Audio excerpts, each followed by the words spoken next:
Todavia, vamos deixar Deus ser sempre o nosso motivo de alegria. Sejam muito bem-vindos, quero agradecer a presença de todos vocês, todos que estão aí conectados com a gente, todos que estão aqui presencialmente.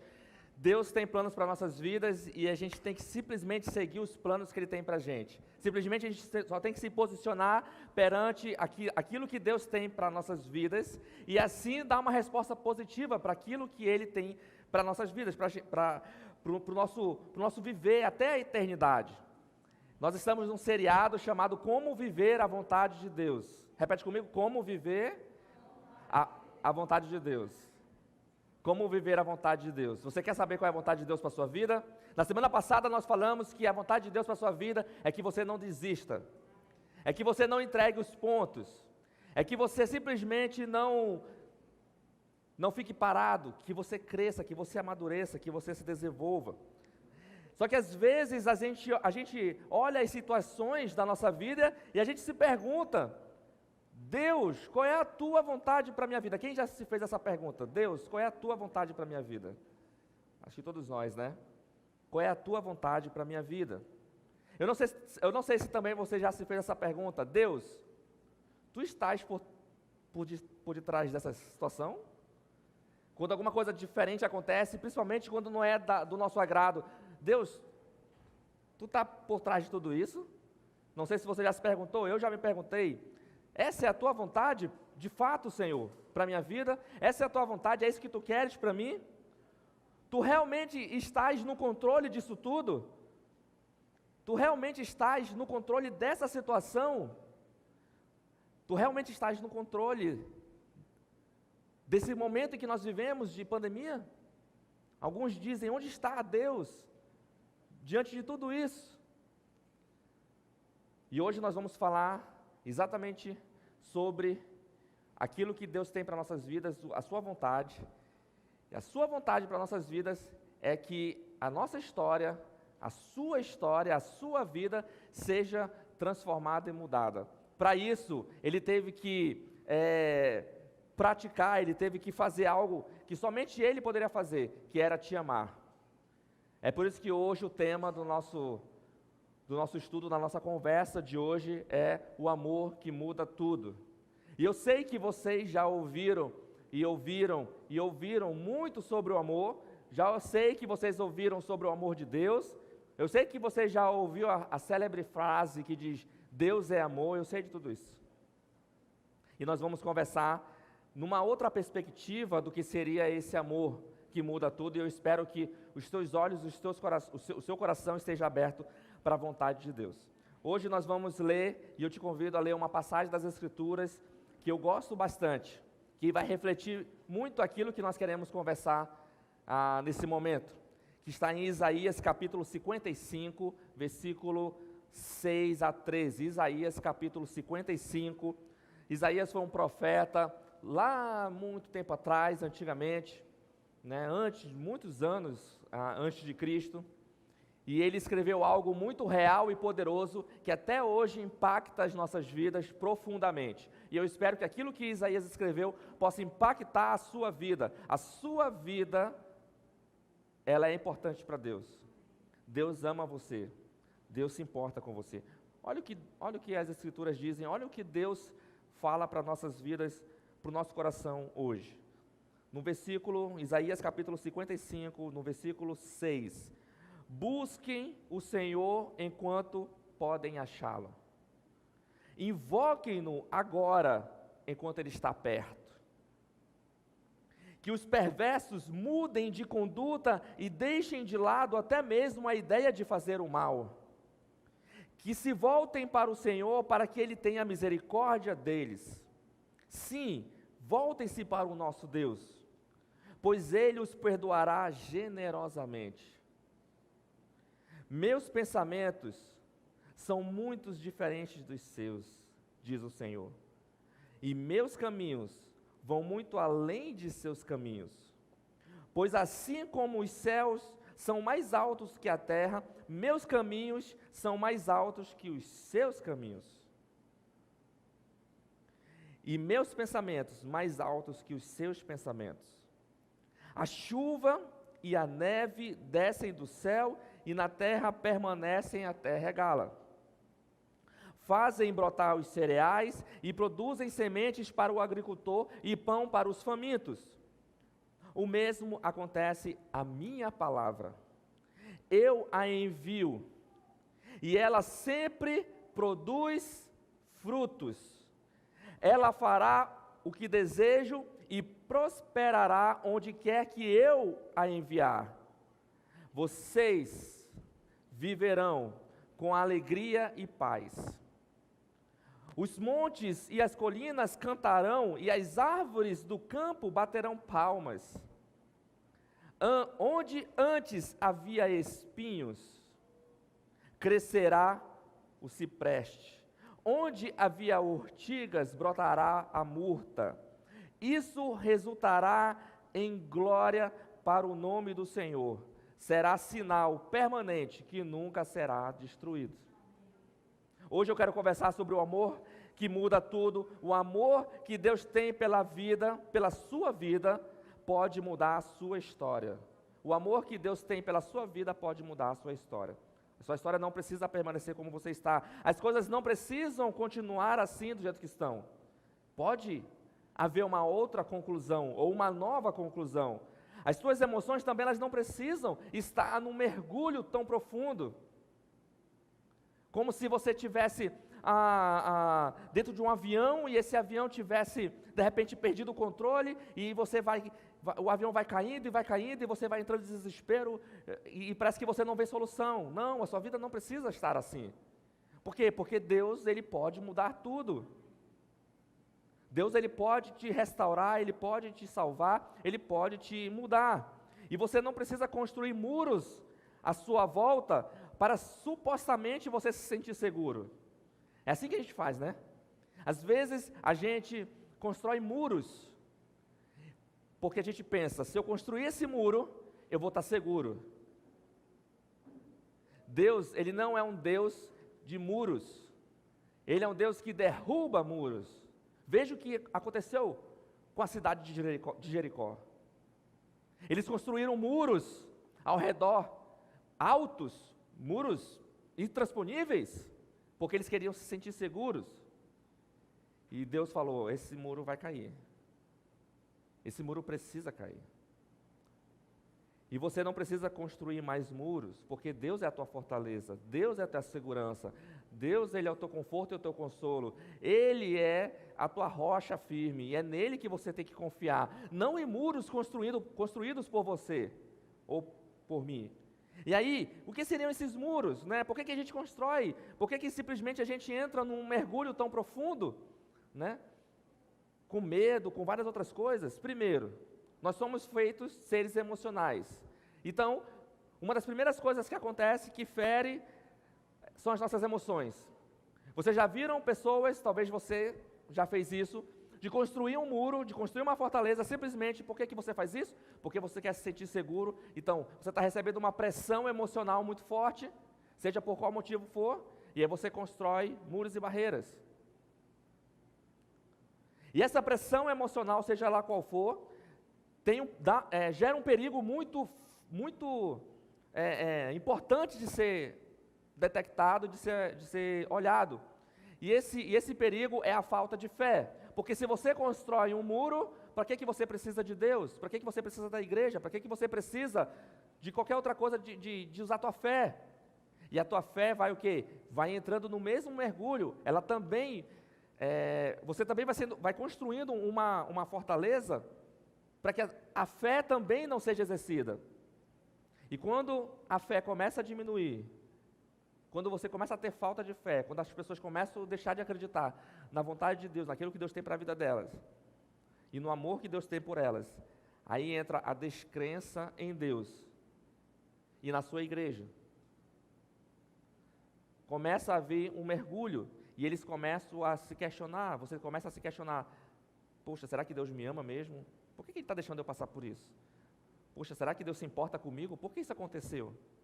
Por que eu estou nessa situação? E aí você começa a se questionar, a tua fé começa a entrar num turbilhão também. Será que Deus me ama? Né? E aí eu lembro de que eu passei por essa situação, porque eu também não sou diferente de você.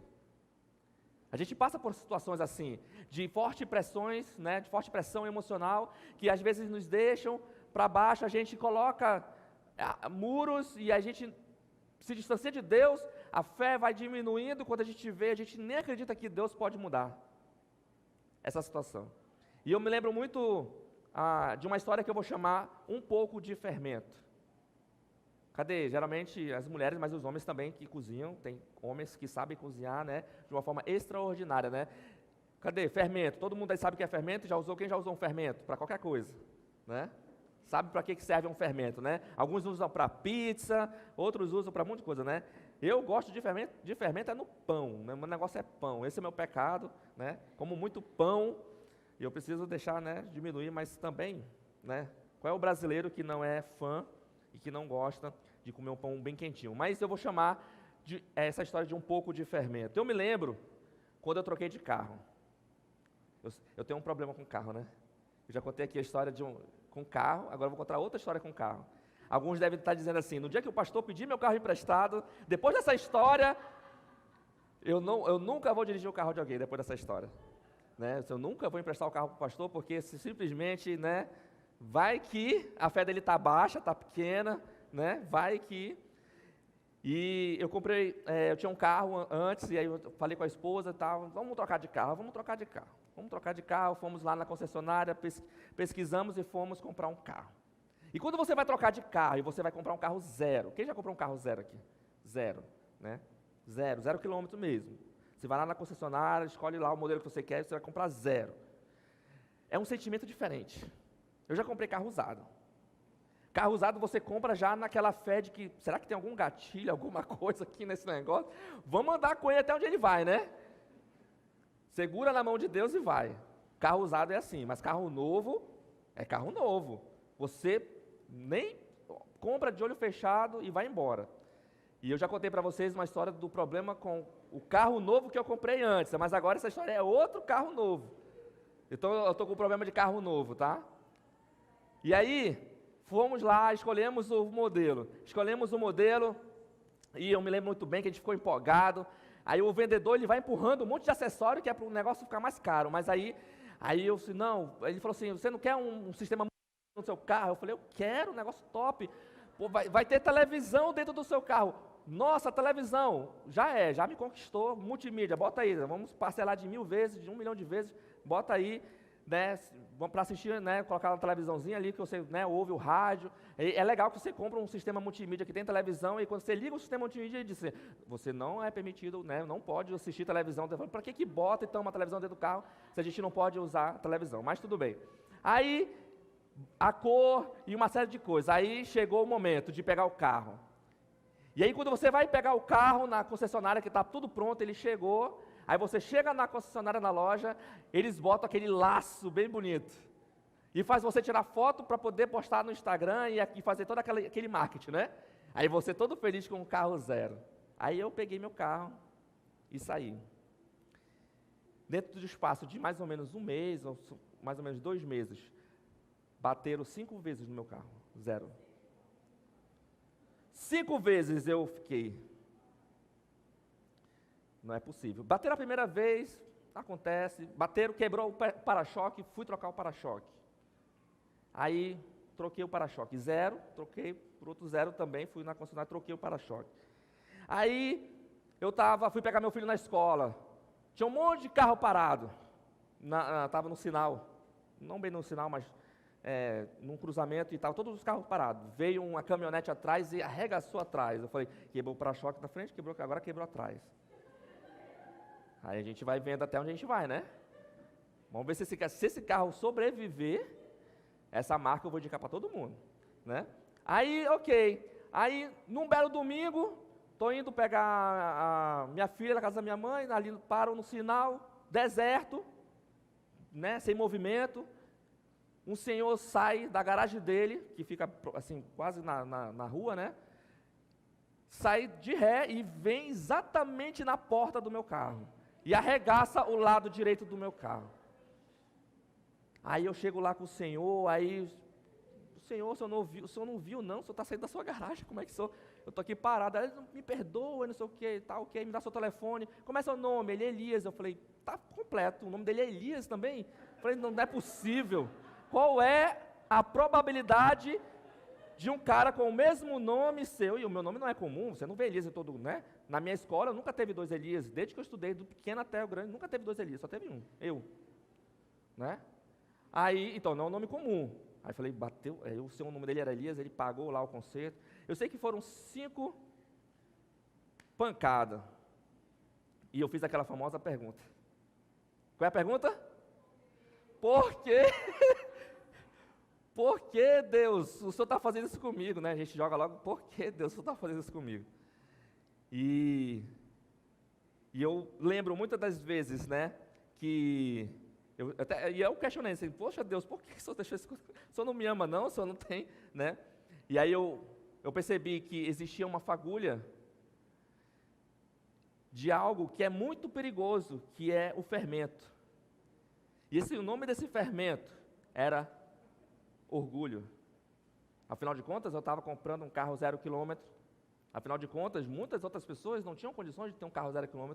E aquele orgulho se encheu e disse, tá vendo, você está no carro 0 km, sistema multimídia, tudo muito top, carrão, sedã. Eu falei, uau, vou sair como se eu fosse solteiro, né?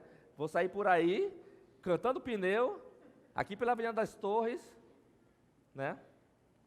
E aí Deus falou, você está precisando diminuir esse orgulho aí, né?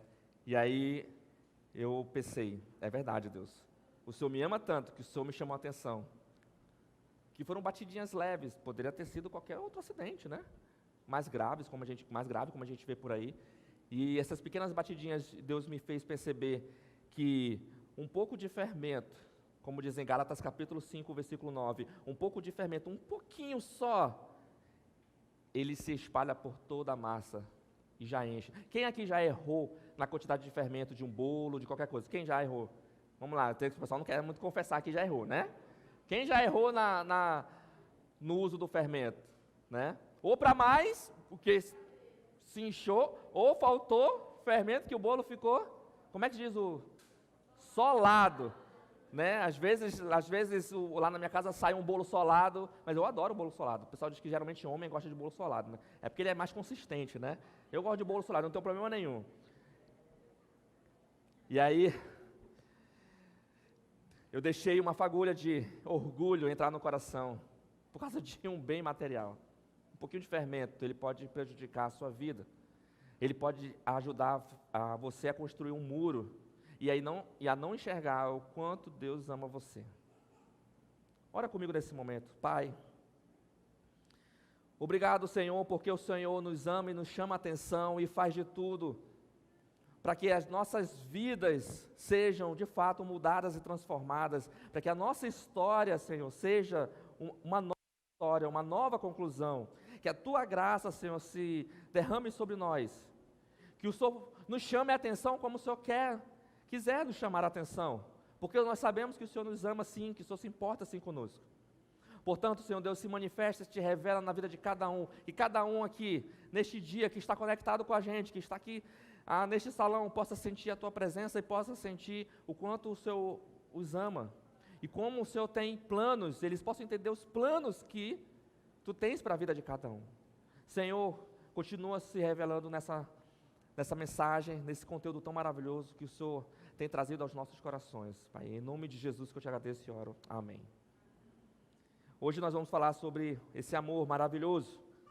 E quando você ouve falar sobre amor, eu tenho uma definição para amor. Eu dei, na verdade, uma outra definição. Poder de ação que transforma o mundo. Poder de ação que transforma a sua história. Esse é o amor, é uma ação. E ele é um poder. Ele é o maior poder de todos. Não há maior poder do que este. Porque Deus amou o mundo de tal maneira. João não sabia nem descrever o tamanho e a imensidão do amor de Deus. Então ele disse assim, de tal maneira, que deu o seu único filho para que todo aquele que nele crê não pereça, mas tenha a vida eterna. Então o amor, ele é um poder, e ele é uma ação, e ele é um poder transformador. Quando Jesus disse, olha, vai e ame uns aos outros, significa que se aquilo que você tiver, atitude, uma palavra, qualquer coisa, não estiver causando transformação, você não está amando coisa nenhuma. Está saindo só da boca para fora. Mas se houver transformação, aí sim é amor. 1 João capítulo 4, versículo 16, anota aí. Nós vamos conversar agora algumas coisinhas sobre o amor que muda tudo. Eu espero que você esteja conectado comigo. Sabemos, 1 João capítulo 4, versículo 16. Olha o que Deus está nos dizendo aqui nesse momento. Sabemos o quanto Deus nos ama. Você sabe o quanto Deus te ama? Você consegue mensurar, consegue medir? Sabemos o quanto Deus nos ama e confiamos em seu amor. Deus é amor. E quem permanece no amor, permanece em Deus e Deus nele. Então, o amor de Deus muda a sua vida para uma nova conclusão. Por quê? Porque Deus está em você. Não foi isso que a gente leu em capítulo 55 de Isaías? Ele fala assim: busquem ao Senhor enquanto se pode achar. Haverá um dia, e esse dia está perto, em que as pessoas buscarão ao Senhor e não poderão encontrar. Tem pessoas que dizem assim, colocam muros tão grandes, colocam fortalezas, e dizem assim, não, eu não vou me conectar com Deus, eu não vou me conectar com nenhuma igreja, e etc e tal. E vai deixando de buscar, no momento que deveria estar buscando. E vai deixando de buscar. Mas nós temos muitas pessoas que têm buscado a Deus. Eu espero que você esteja buscando a Deus, que você não esteja hoje aqui simplesmente num clube social, ou simplesmente você caiu de paraquedas aí na internet para ver, né, esse cara aqui vestido de preto falando alguma coisa e disse, não, Deus tem planos para a sua vida, Deus quer que você busque a Ele, essa é a vontade dEle. Busque o Senhor enquanto pode achá-lo, invoque em Ele. Aí você pensa assim, mas isso é só para quem não é cristão. Não, nós que somos filhos de Deus, aqueles que já entregaram a sua vida para Cristo e já receberam a Jesus como Senhor e Salvador, devem buscá-lo constantemente, devem invocá-lo constantemente, devem, de fato, estar perto de Deus constantemente, porque é nós que nos afastamos de Deus e não Deus se afasta da gente. Estão lembrados da história do filho pródigo? Nós cantamos agora sobre o filho pródigo. O que acontece? Ele simplesmente toma uma decisão. Qual é a decisão dele? Cair fora da presença do Pai, está fora da presença de Deus. E eu espero que você esteja compreendendo, porque nós não estamos falando sobre religiosidade, ou simplesmente você ser cristão, ou ser de uma igreja A, B ou C. Eu estou falando da tua conexão com o teu Criador, como filho, se tornando filho. E eu espero que você possa tomar uma decisão de se tornar filho. Olha o que ele diz aqui, o amor de Deus muda a sua vida para uma nova conclusão. Em Isaías 55, que os perversos mudem de conduta e deixem de lado até mesmo a ideia de fazer o mal. Quem é o perverso? Quando a gente fala em perverso, você deve pensar sempre em outras pessoas, mas nunca em você, né? Talvez você pense lá no pessoal lá de Brasília, talvez você pense no teu patrão, talvez você pense em tantas outras pessoas que fazem o mal, um assassino, mas nunca você olha para você. Porque quanto mal, se você fosse contabilizar, quanto de mal você já fez na vida? O quanto de mal você já fez essa semana? Quando você distrata alguém, quando você simplesmente não ajuda uma pessoa, ou quando simplesmente você tem pensamentos maldosos. Julgamento. Esse eu digo, é um dos maiores pecados de quem é da igreja. E eu ensinava muito isso no seminário teológico, quando eu dava aula. Um dos maiores pecados que os filhos de Deus às vezes tendem a ter é o julgamento. Porque ele entra numa bolha religiosa e às vezes ele diz assim, bom, eu já conheço todo o sistema, já conheço Deus, leio a sua palavra, né, e eu conheço, e simplesmente, como eu conheço, e aquela outra pessoa não conhece, eu já julgo ela. Então, a gente às vezes entende isso, mas Jesus falou, Deus ele sempre diz, olha, não julga ninguém, não cabe a nós julgarmos ninguém. Todas as análises e todas as avaliações que nós formos fazer sobre uma determinada situação, ou sobre uma pessoa, tem que ter o critério da misericórdia de Deus. Porque Deus, ele é um Deus generoso. Ele fala aqui, se esses perversos mudarem a sua conduta, se entregarem a Deus, Deus vai ter misericórdia e vai perdoá-los de forma generosa. Porque o perdão, ele é uma generosidade. Às vezes a gente pensa em generosidade como se dá um dinheiro, um trocado ou alguma coisa para alguém, né, que está menos favorecido. Mas talvez tenha pessoas que estejam precisando simplesmente do teu perdão, tem pessoas que estão simplesmente precisando da tua atenção, e você tem que generosamente dar a isso. Eu sei que não é fácil. Ou você acha que Jesus ter vindo à terra foi fácil? Porque Jesus estava na glória com o Pai, Jesus estava numa boa, ele não precisava passar pelo que ele passou, mas ele passou por amor. E mudou ou não mudou a história? Mudou a história. Deus, ele muda nossas vidas. Então pare de tentar descobrir como resolver os teus problemas sozinhos.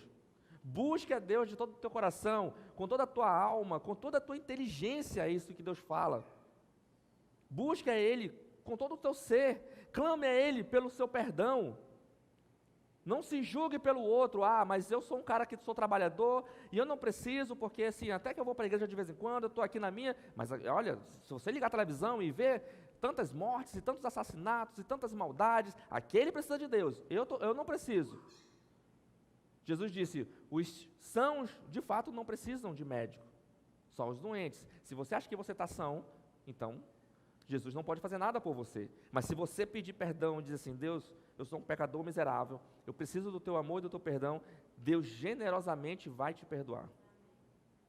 E Ele te perdoará com graça. Veja a história de Zaqueu. Quem conhece a história de Zaqueu? Já ouviram falar na história de Zaqueu? Tem que, né, o Energia Kids, as nossas crianças têm que aprender sobre a história de Zaqueu. Aqui eu vou dar alguns insights sobre a história de Zaqueu, algumas coisas que talvez você nunca pensou. Quem era Zaqueu? Era um perverso? Pela história, ele era um homem perverso. Por quê? Porque ele extorquia o povo, porque ele era ganancioso, porque ele simplesmente roubava o seu próprio povo.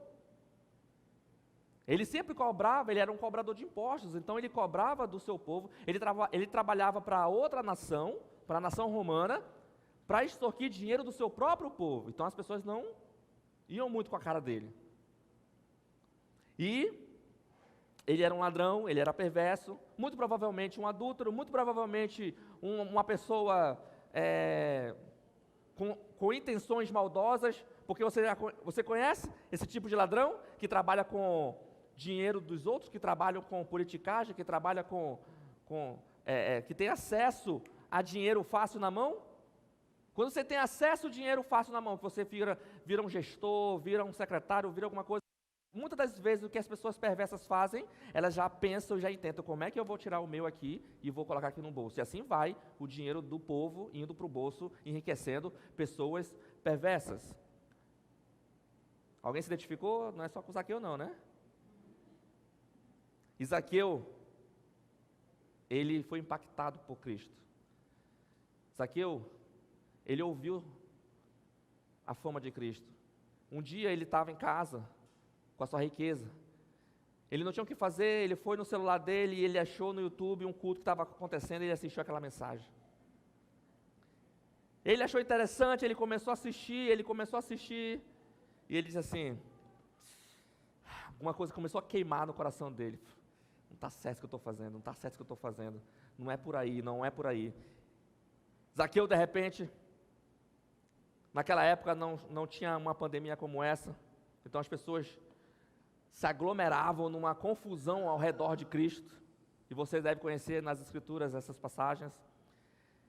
Zaqueu era um cara de pequena estatura, e ele não teve outra solução, ele queria se chegar, aquilo que ele tinha visto na internet, ele queria ver em loco.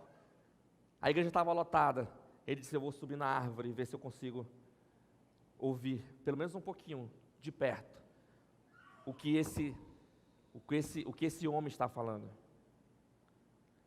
Jesus andando no caminho, Zaqueu no alto da árvore, estão conseguindo compreender? Zaqueu no alto da árvore, ele subiu, ficou lá em cima, Jesus passando, olha para cima, olha que coisa incrível, como Deus é maravilhoso. Jesus olha para você, ele olha para cima e ele disse, Zaqueu, imagina uma multidão, e Deus sabe o teu nome, porque Ele quer mudar a tua história. Ele disse, Zaqueu, desce daí. Olha o que diz em Lucas capítulo 19, versículo 8. Lucas 19, capítulo 19, versículo 8. Enquanto isso, Zaqueu se levantou e disse... Não, desculpa. Enquanto isso, Zaqueu se levantou e disse: Senhor, darei metade das minhas riquezas aos pobres. E se explorei alguém na cobrança de impostos, devolverei 4 vezes mais.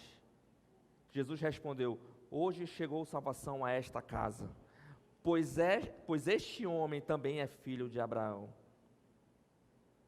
Talvez hoje você esteja como Zaqueu. Você subiu nessa árvore chamada internet e está aí olhando curioso. Talvez você está aqui e está aí curioso, olhando: o que Deus vai falar para mim hoje? Que voz é essa? E Deus está olhando para você, te visualizando agora e dizendo: ei, desce daí. Eu quero entrar na tua casa. Eu quero entrar na tua vida. Eu quero, de fato, ser o Senhor da tua vida. Eu quero mexer com as tuas estruturas. Eu quero sarar as tuas feridas. Eu quero entrar. E eu quero que haja transformação e mudança. Zaqueu fez isso porque ele não aguentava mais.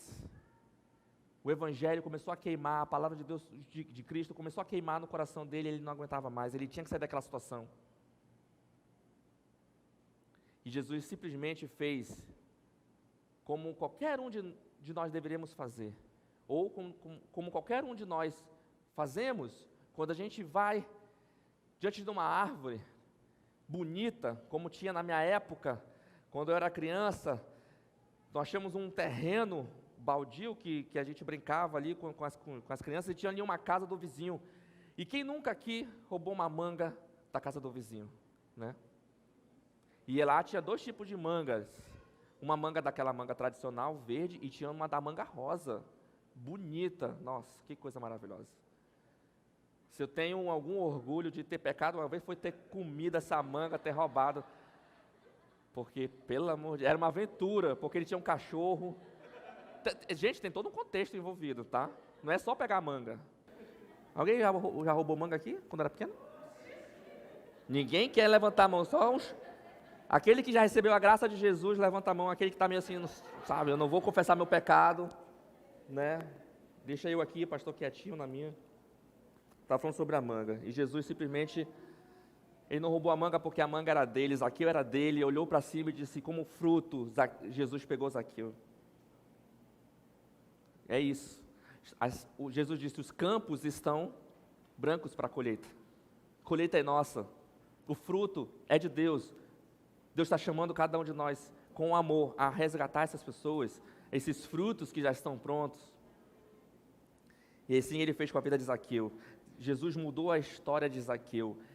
Zaqueu ficou tão comovido, queimou tanto no coração dele, e disse: se eu roubei alguém, ele ainda teve a cara de pau de dizer: se eu roubei alguém. Mas tudo bem, está valendo. Às vezes a gente, né? Ele disse: se eu roubei alguém, eu devolver 4 vezes mais. Ele devolveu 4 vezes mais. Como eu sei que a igreja é feita de pessoas imperfeitas, e com certeza você já roubou alguma vez na vida, qualquer coisa que seja, você precisa dar 4 vezes mais daquilo que você tirou. 4 vezes mais perdão, 4 vezes mais amor, graça, misericórdia. Deus gosta muito de você. Olha o que ele diz continuando em Isaías capítulo 55.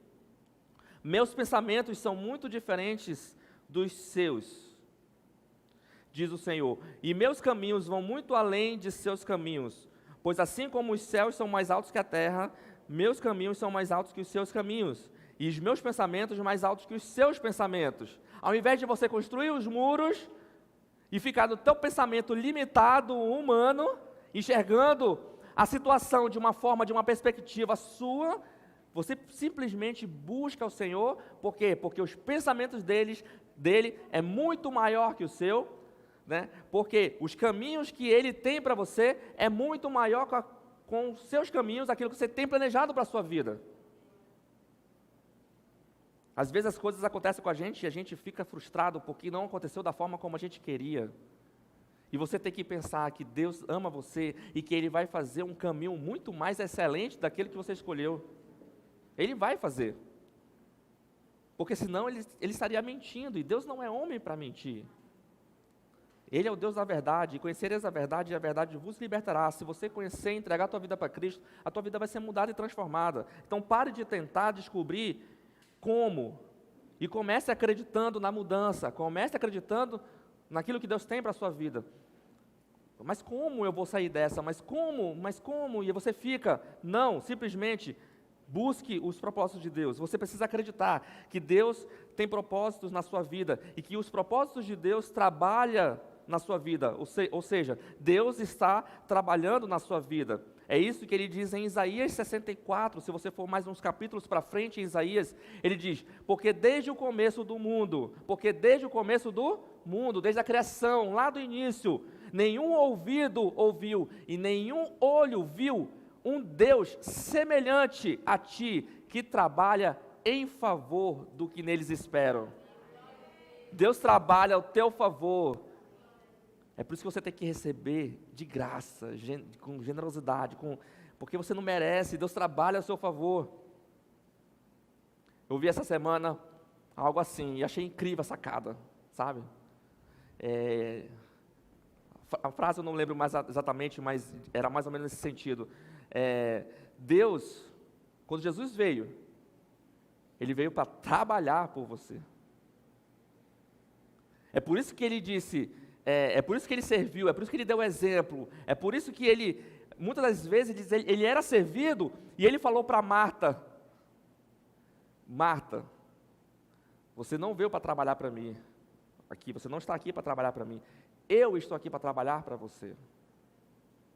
Vê Maria, onde é que estava Maria? Aos pés do mestre, só ouvindo, e quem estava ensinando? O mestre. Quem estava trabalhando? Jesus. Quem estava recebendo? A Maria. E Marta querendo servir Jesus. Haverá o dia e o momento em que vocês vão me servir, sim. E esse é o momento que nós estamos vivendo hoje. Mas naquele momento em que Jesus estava conectado com o mundo aqui, presencialmente, não online, mas presencial, né? Você viu a conexão, né? Ele disse assim, nunca se viu um Deus que trabalha em favor dos que nele esperam. Você tem buscado a Deus, você tem buscado a intimidade com Deus. Quanto mais você busca a intimidade com Deus, com Cristo, mais Ele trabalha ao teu favor. E mais essa situação que às vezes você fica, né? Às vezes a gente fica construindo barreiras e muros, e achando que a nossa própria força vai mudar a situação. É Deus que vai mudar a situação, porque Ele vai trabalhar ao seu favor. E é incrível como Deus faz, porque devia ser o contrário, é a gente que tem que trabalhar e servi-lo, mas Ele trabalha a nosso favor.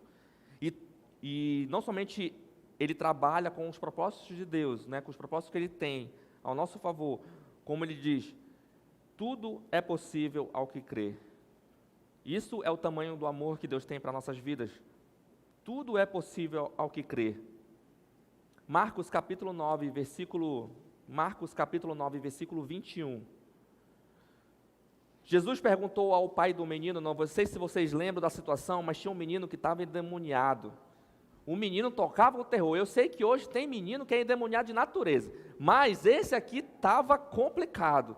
Ele estava realmente endemoniado. Olha, nenhum menino é endemoniado de verdade, viu, gente? Não se preocupe, pais, tá? Eu só quis fazer uma analogia aí, né? Porque tem criança que Vocês já viram aquela cena dos dinossauros? Como é que é? Aquele parque dos dinossauros, aquele que o cara está ele é um adestrador de dinossauros. Aí ele está com tipo um negócio na mão que faz um barulhinho. Quem já viu essa cena? Aí tem 3 dinossauros assim, que ele está treinando. Cara, eu me senti naquele... Eu sei o que aquele cara está passando. Porque eu fico com os meus 3 filhos e eu fico aqui. Pera, não, que não mexe com ele. Hoje de manhã foi assim. Ei, não te mete na vida dele. E eu fico, cara, eu me sinto muito na pele daquele cara, né? Só que eu não tenho nenhum negócio aqui, eu fico só no comando, né? Ó, eu tenho 3 dinossaurozinhos maravilhosos que, se tu deixar, eles te engolem, né? Mas Deus tem me dado força, Deus tem trabalhado a meu favor, Deus tem sido misericordioso, é a missão que Ele me deu para que essas crianças sejam, né, grandes potenciais e influências e possam realmente conquistar o mundo para Cristo. E aí esse menino ele estava realmente demoniado, ele estava com um bicho no couro. Imagina um pai, nenhum pai quer ver uma criança, seu filho, né, sofrendo, ainda mais com um poder maligno que estava sobre ele. O pai olhou e levou esse menino para Jesus. Jesus perguntou ao pai do menino: há quanto tempo isso acontece com ele? Desde que ele era pequeno. Então esse menino devia ser um pouquinho maiorzinho, né? Talvez uns 10 anos, não sei. Ou um adolescentezinho. Mas desde quando ele está assim, desde pequenininho. Respondeu o pai: muitas vezes o espírito o lança no fogo ou na água e tenta matá-lo. Imagina a agonia desse pai. Se coloca no lugar desse pai agora, você vendo seu filho simplesmente se jogando num fogo, num churrasco ou na piscina. Não porque ele quer, mas porque o diabo estava fazendo isso com ele. Imagina, você tinha que ter olhos, né, de águia vigiando o seu filho 24 horas. E ele diz assim: tenha misericórdia de nós, ajude-nos se puder. Foi assim que ele falou: ajude-nos se puder, Jesus. Se puder, perguntou Jesus. Tudo é possível para aquele que crê. No mesmo instante o pai respondeu: eu creio, mas ajude-me a superar a minha incredulidade. E Jesus expulsa o demônio daquele menino. E aquela família é restaurada, a história daquele menino é mudada. Olha o que ele tem para contar. Olha a história de vida que ele tem para falar. Olha o seu pai, como eles podem ganhar a sua comunidade, a sua vizinhança, a sua família, seus amigos, dizendo simplesmente: Deus mudou a minha história de vida porque dele me ama.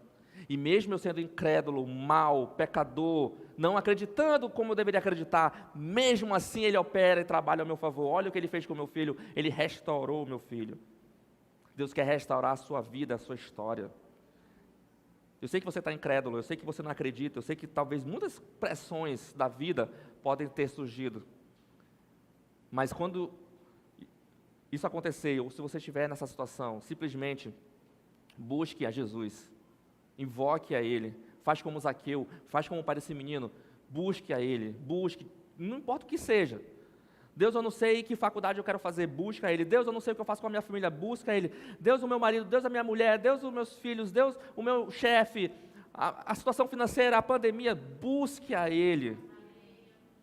E Ele vai mudar a tua história, Ele vai mudar a história da tua família, ou seja, ou qualquer situação que você estiver passando. Esse é o Deus que nós servimos e conhecemos. E é esse que nós queremos apresentar para você. Se você quer aceitar Jesus agora, simplesmente você tem que fazer como o pai desse menino. Creia nele. Se você está aí, conectado com a gente, está em cima dessa árvore que se chama internet, faz como Zaqueu, abre a porta da casa, abre a porta do coração. Jesus, eu entrego minha vida nas tuas mãos, te recebo como Senhor e Salvador. Você pode fazer isso agora também aqui. Porque isso não é religiosidade, isso é conexão entre você e seu Criador e seu Pai. E aí a sua história vai começar a mudar. Vamos orar? Feche os seus olhos, enquanto o grupo chega aqui. Você que está em casa, conecte-se agora com o teu Criador.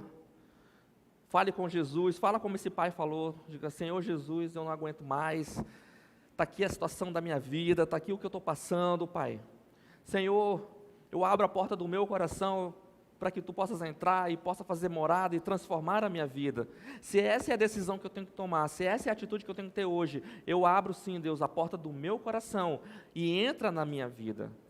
Deus, se alguém fez essa oração e se alguém respondeu positivamente com essa fé, Pai, que essa pessoa possa nos procurar, que ela possa, Senhor, colocar ou no chat ou aqui, procurar os líderes e dizer: sabe, eu abri a porta do meu coração para receber a Jesus como Senhor e Salvador. Senhor, os teus filhos, Pai, que às vezes sofrem tanto também, não é diferente dos demais. Senhor, cuida de cada um, que eles possam estar Te buscando e se conectando constantemente a Ti, para que eles possam cada vez mais contemplar o Deus maravilhoso que eles têm, o Pai gracioso, generoso, que cada um de nós temos. Deus, fala conosco, continua se revelando a gente, Senhor. Nós não merecemos nada. Obrigado por essa oportunidade, Deus, em nome de Jesus. Amém.